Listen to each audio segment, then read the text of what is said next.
Mga S-friend, tingnan nyo to.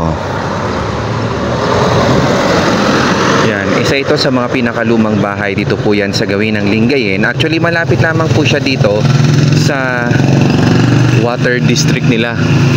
And I guess isa rin ito sa mga historical structures dito. May katagalan na itong water tower na ito. Ayan, katulad lang din ng mga nakikita natin dun sa Dagupan, Sagapan. Saan pa ba yung isa?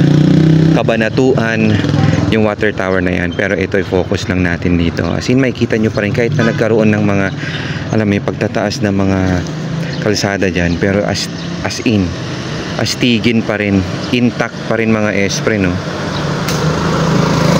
Mula dun sa first floor. Ayan, diba? Tsaka yung mga copy shells niya na sliding window, tsaka sa may ventanilla niya. Bibihira na lang tayo makakita ng ganitong klase mga bahay, pero hindi na siya tinatao, I guess.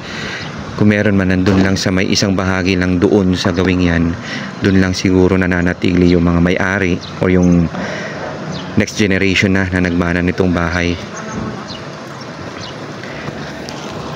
And then ito, mas maganda siyang tingnan dito dahil ang lawak pa pala niya, di ba? Oh, di ba? Ang ganda.